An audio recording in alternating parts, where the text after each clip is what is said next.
The AI revolution is coming, and I think no one really understands just how insane it is going to be. Elon Musk warns of the civilizational risk AI poses in a meeting with tech CEOs and senators. Musk of Tesla and X, Meta's Mark Zuckerberg, Sam Altman, and others are meeting with senators Wednesday. The Behind Closed Doors forum has skeptics in both parties. It was interesting to hear that Elon was flying out to have this conversation, but he's right. And I don't think people are truly considering what this means. But I'll tell you. We talk of Neuralink. Elon Musk plugging your brain into the machine. Perhaps at some point we get to the Matrix level where you can hook an adapter up to your neck or somewhere in your body, send a signal into your brain, and provide you with sensation. And it's entirely possible. For a while, I didn't think so. I thought that human-brain interface was limited by the fact that each human mind, while following similar patterns of construction, are too different, unique like a snowflake, thus making it very difficult for us to actually create a programming language to properly interface with the human mind. I was wrong. Limited by the technology of my day. I did not quite understand what we could actually accomplish through brute force, artificial intelligence code writing. Oh boy. Now what do I see? Well, everyone's brain and pathways may be different. Mapping it out is a simple task for an artificial intelligence, which has been given the data on all human minds, or many of them. It can then brute force through simulation how to write and navigate the human mind in a way to create sensation, effectively turning you into a brain in a vat. What I mean is, instead of writing a code on how to interface with the human mind, an AI is generated that looks at all of the data of all of the brains, running simulations to interface properly and eventually figuring it out. When you first plug in to the Neuralink system to interface your mind, what happens is the Neuralink knows your brain, being unique like a snowflake, will need a unique set of code to interface properly. That's it. The system then effectively brute forces your brain until it figures out how to generate the proper responses. What does that mean? You'll be able to plug your brain into the Neuralink, and you will be able to go anywhere and do anything and be anyone anytime you want. For base reality, that spells nightmare, disaster, and the collapse of human civilization for the most part. We won't travel the stars. We will travel our own imaginations. We will give up on the reality that we are in. Maybe it's not even base reality itself. Maybe we're in one of these simulations. For all you know, you sitting there, maybe you're an electrician and you got a nice house and a family. Maybe in the real world, you're a race car driver billionaire and you got a lot of stresses in life. And so you're simply playing a video game right now. You're like, oh, I'm running another Fortune 500 company. This is crazy. I just want to play Second Life or Otherworld or whatever you call it. You plug in your brain and you're a humble electrician dealing with the daily lives. And in the span of 10 minutes in base reality, you're experiencing 70 years. Or maybe your memories are fake and you've only been here for 20 minutes and you're just going to play the game for a little bit and you're gone in a moment's notice. Let me tell you where we go with AI. Assuming we get to the point where a Neuralink interface can brute force signals into your brain to create sensation, which I believe is entirely possible. The harder part's going to be the hardware installation process. How do you surgically implant the Neuralink into someone's brain? That's tough. That's tough. But I think we can find a way, especially with nanotech. And it may be much simpler than anything else. It could simply just be a few simple copper strands laid over the back of your brain in a simple surgical procedure, which then figures out how to send signals into your brain to override it, creating sensation. There's an episode of Black Mirror where these two guys in college are playing a fighting game. And the one guy likes playing the Asian martial artist, and the other guy likes playing the female martial artist. When they're older, a Neuralink-style device is released to the market, where you put it on your temple, and it transfers your mind into the game where you can physically feel everything. So they're in this world where they're actually fighting, and they can feel pain and everything, and throw fireballs and jump super high. And then the story breaks down, and they start having sex with each other for whatever reason, and it's like, well, okay. If the game was that expansive, Why would it be so limited? This is what Black Mirror misses with the concept. If you can create a neural link pathway into the brain to deliver sensation, AI will give you anything you want. I am amazed by Midjourney. Take a look at this image that took me 30 seconds to make. I just did a bunch of prompts where it was like the final scene of the movie Steampunk Crisis, the incredibly generically titled. Man, this photo is incredible. The guy's face is a little, mashed or whatever. But here you have a man in a suit walking from some big, burning, exploding tower, walking downstairs. What an amazing image. So then I said, give me a promotional poster for this movie, and it made this. The interesting thing is, it's a similarly looking guy. Here's where it gets even crazier. Someone made a quick AI animation of it already. Imperfect, but wow. Look at this. Stormcrow says, and here it is quickly animated. AI artists are here to work with you. We are a few years away. There will no longer be video games. There will no longer be movies. There will be no comic books. There will be nothing but the AI. Our imagination amalgam mashed into one to create whatever it is we want. No longer will there be billion-dollar movie studios. You won't need it. You'll go to the AI and you will say, and we're talking a couple years out, I want to watch a movie where Captain America, starring Chris Evans, has to fight the Hulk. The Hulk becomes, who's super intelligent, discovers that there is a quantum rift that could destroy the world. But in order to save the planet, he has to engage in an otherwise morally ambiguous effort, which could kill many people. And the battle begins where Captain America is saying, this is what Thanos wanted. There's got to be another way. And the Hulk says, don't you get it? If this rift erupts, the whole planet's gone. We have to detonate it now, even if it kills 1,000, 2,000 people. Something like that. AI will just make the movie. They'll just make it auto-generate. A year ago, I was posting AI images 1 year, and it was this disgusting-looking Nancy Pelosi. Now, we have this. It's been a year in the AI. This is amazing. Animating it. The guy's coat moving, him taking a few steps. Only a few seconds of animation, but we're there. You can make near perfect images of Donald Trump getting arrested. People have done it. A year ago, the images of Trump were goofy looking and hard to understand, but the programs are becoming better and better and better. We are already at the point of AI generated video, speech, images. You combine these things, and here's your future. In 10 years, maybe. With the advance of AI, brute forcing, we are learning about these crazy technologies where you can brute force anything. And brute force implies the computer system tries every iteration until it unlocks the key, unlocks the lock, until it discovers the key. So let's say, it's like in the movie Iron Man. I love the Marvel references, right?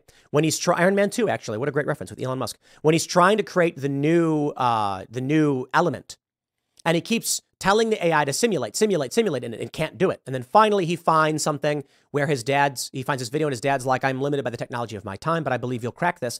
And then he's like, take a look at this, do this. And then the AI's like, this should work, a new element. And then he makes it. That's what we're going to get. But the real world won't matter. None of that will matter. Why?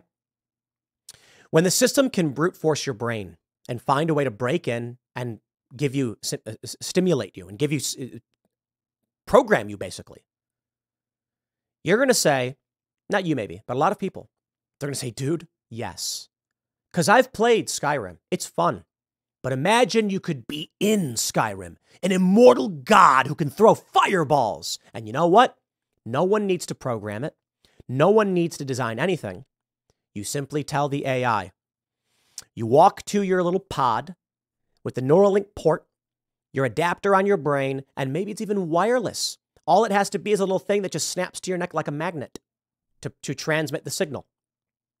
And you go, today I want to be a space traveler heading to colonize a new planet when we get intercepted by the Glybo alien race, the Glysons, the Glycerins, they're going to sing to us, or whatever that song's about. I don't know. And you just say it. And then the AI procedurally generates this universe that you can go in and do whatever you want. Maybe you want to be influential. You want to be famous. You want to eat good food. And then what happens? When we give up on our senses because we can sense anything we want, you'll eat the bugs and you'll be happy. Don't believe me? You will. Why? Your home will be a pod. You will eat the bugs. But it's not going to be the way you think. If we get to this point with AI, what will happen is there will be real multiplayer universes where you are conscious of everything. And so you say, you don't really need most jobs because automation. So you go into your pod, you plug in and say, take me home, AI. And then you are now sleeping in your pod, but in your mind, the pod is actually this massive 10,000 square foot amazing mansion of everything you could have ever wanted. And your friends are there. Because in their minds, they connect and say, send me to John's house. Boom. And then you're at John's house. You ready for that poker game? And you got this big, beautiful table. You can feel and sense everything. It is perfect. Let's go to the skate park. Let's bowl. And then even in this house, you can go, simulation computer access command. Bowling alley lane, generate. And then it just makes a bowling alley for you. Or not even that. If you want to be in the privacy with your friends, or you want to go to the bowling alley, you'll be in the pod. It's the Matrix, dude. That's if Neuralink gets to this point. In the meantime, before we get to that point, I think it's some ways away. You're going to be sitting at home and your movies, your video games, your art, your comics, your books, it's all going to be amalgam, procedurally generated. Right now I'm playing Baldur's Gate. Awesome game. But who cares? You buy Baldur's Gate. What's the point? If in the future, you can just download the game called AI Game. And it will say, what kind of game do you want? And you will say, I want Baldur's Gate. Give me a new version of Baldur's Gate where you are you customizable characters and everything like that. And the main storyline is that there's an interdimensional group. A dimensional rift opens up. And from another plane of existence, a horde of monsters are trying to destroy Earth realm or something in the style of D&D, blah, blah, blah. And it'll be like a very similar game. There will be communications and voice and storylines, and it'll be instantly made. We are really, really close to that. Before it comes to video games, I think it'll be movies. You'll say, like this, look at this, dude. A year ago, we couldn't make anything like this. Now they're animating this guy with the fire and explosion behind him. Absolutely amazing. Steampunk Crisis.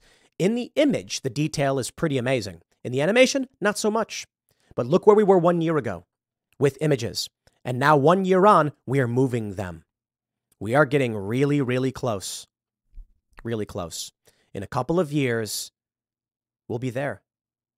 Already, using ChatGPT, OpenAI's Playground, you can give it a prompt like, tell me a story about a ninja who's hired by, a feudal lord to assassinate the emperor, and it will write out the story. And then you can keep getting it to generate more and more and more, and it'll write you a whole book. So this means what?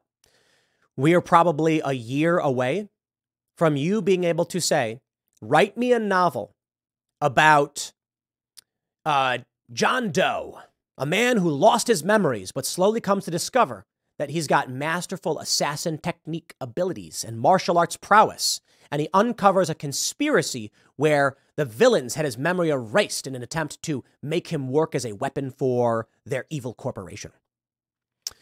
And then it'll write it. Then you'll read it.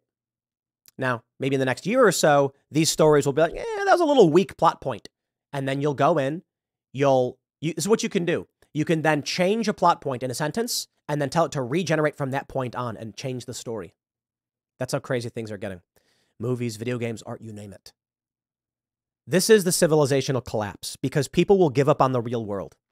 They'll stop going to work. They'll stop eating and drinking. And think about this. Let's say there's someone that's desperately in love, a stalker and a celebrity or something like that. Now, the good news here is this stalker is going to plug their brain in and be like, just give me the celebrity. And they'll appear and they'll be like, life is so good. I'll never leave. That's better for the celebrity who doesn't want to be stalked. But then think about a dude who's in love with his best friend, but his best friend doesn't like him back and is going to get married. He'll say, I can't live in this world anymore. I'm going into the Matrix. He'll never see his friend again. I don't blame him or her. I want to be with this person. So they'll go in their digital universe and they'll create the person and just be with them. Imagine somebody who's been fired from a job. They're just going to say, all of my hopes and dreams are in this universe. Here's the hard reality, the harsh reality. If you go into the pod and go into the Matrix, into the multiplayer version where you can hang out with your real world friends, you can't be a king. They know who you are. They'll say, you're just some portly fella who got dumped. So trying to create this avatar is whatever. For somebody who has an identity outside of their physical body or incongruous with their physical body, a trans person or whatever you want, anyone, even someone who wants to be a carrot. If you go into the digital universe and you're hanging out with friends from the real world, you know, they know, you're not really a carrot or a rabbit. So what do? You create an AI universe where you are and everyone treats you as such, and it feels good, doesn't it? It's a scary thought because the temptation is there for anybody who's played any video game ever. It's fun. It's fun to play World of Warcraft and be a warrior or a rogue and sneak through the shadows and complete the missions. We love it. Imagine if you could live it, experience it, and feel it. And you're going to eat the bugs. You know why?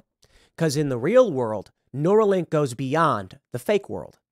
If Neuralink is as such that you need only attach a small device to wirelessly put thoughts into your mind, you go to a restaurant and you sit down and say, I'll have the, I think I'll have the filet mignon Oscar style. Big fan of that, by the way. I love it. And we'll do the roasted garlic and let's get a side of Brussels sprouts. They bring to you a plate full of mashed roaches. And then you go, Neuralink was off. Tap, tap. And then, oof, it all turns into exactly what you thought it was. Then you're sitting there eating a spoonful of mashed roaches and other nasty bugs and crickets, and it's the most delicious steak you've ever tasted. Why would you care? Now, some people would be like, that's disgusting. I would never do that. Honest question, though. Why would you care? Why would you care? You're eating delicious steak. You're not in the Matrix. It's only altering your experiences in the real world. Isn't that something? You could do it for everything. You can order the delicious creme brulee cookie dough cheesecake with extra fudge drizzled all over the top. And they bring out tofu. Just a block of tofu. And then you look at it and you're like, nah, Neuralink was off. Tap, tap, and there it is. The most delicious cheesecake you've ever tasted. Why would you want anything else? The temptation will be there before you. All of your desires granted to you, everything you could ever want and more. So I believe that will lead us to civilizational collapse. Why? Society may still exist. The machines will be run. Someone will do the work. But most people will just remove themselves from society. They'll choose to live in the fake world where everything feels perfect. An amalgam, a simulation. And there'll be glitches. And some people will say, I don't want to know of the real world anymore. We saw the movie The Matrix, and in this movie, people didn't know they were in it. And it was considered torturous, and we wanted freedom. I suppose the canon, that's what I'm told, is that humans chose the Matrix because the world sucked, because of the war. And that's what it would be. It's not even, you don't even need war. It's going to be like, dude, it's hot outside. I want to go skateboarding. Just plug me into the thing. I can never get hurt, and I can do all the tricks I've ever wanted. I have Skater XL, the video game. It's just fun to have a little dude ride around and then kickflip, crooked grind down the handrail. What if you could actually experience it perfectly? Plug your brain in. You would dissociate because it's just easier. A lot of people will resist it. But over time, those people will probably lose out. Technology keeps advancing. And I don't know what this means other than humans locking themselves in pods and forgetting the world. I consider that to be a civilizational collapse. I consider humans recoiling from existence to live in a fake fantasy world apocalyptic. And that's what we'll become. We won't need to travel the stars. Now, maybe one thing we could do with this technology is that people could be placed on spaceships, sent to distant planets, and while they're flying, they're actually in these fake universes so they can live full lives while base reality is actually just a spaceship on an 80-year voyage. And so the kids they have and the families they have, they're real people. And they grow up in the real world. Or I should say, they grow up in a simulation of the real world, learning real things. And then one day, they're told, in 10 years' time, this reality will come to a conclusion as we land on the new planet we are set to colonize. Imagine that. What if one day you woke up and you were 10 years old and you were in a pod and you're like, what is this? What is going on? And the pod opens up and they say, we are about to land at Colony 71X, A39, in the whatever system. It's been a 300-year journey where people were born and bred in capsules to live as if they grew up in America in the 20th century. Why? So that everyone would learn and share their values. And when the humans who made it to that planet arrive, they would be knowledgeable and have that information. You'd be like, but I'm 10? But that's right. Everything you experienced in that pod was a simulation of a real life so you could learn true American values. That way, when you're finally ready to come out at 10 years old, you have all the knowledge and experiences of an adult human being, thus making you wiser and more successful in your colonization efforts. Something like that. Wouldn't that be crazy? The technology could do a lot of good. But I think most people are going to choose to just, look, man, I want to eat a whole box of Cinnabons. With just ice cream everywhere. Just give me a simulation of a soft serve machine with cookie dough and I'll just go. Like, who would not? Come on. No consequences. You can't get sick. You can eat all the most delicious things in the world. There would be, I'll tell you right now, if this stuff, I don't know if I would ever want to get a Neuralink. The idea that it could help people walk, see, and hear, that's amazing. But to just get the experiences, I don't know, man. But if I had one, come on, why not? I've already done the VR where I fought robots. It's fun. If you could actually taste the most delicious pizza, you could eat at the finest restaurants and have the best desserts, you'd go nuts. You'd be like, it's going to be fun. We're going to eat like crazy. And then you just decide, I'm satisfied. There's a brave new world before us. The AI will create a world perfect for you. I'll leave it there. Next segment's coming up tonight at 8 p.m. over at youtube.com/TimcastIRL. Thanks for hanging out, and I'll see y'all then.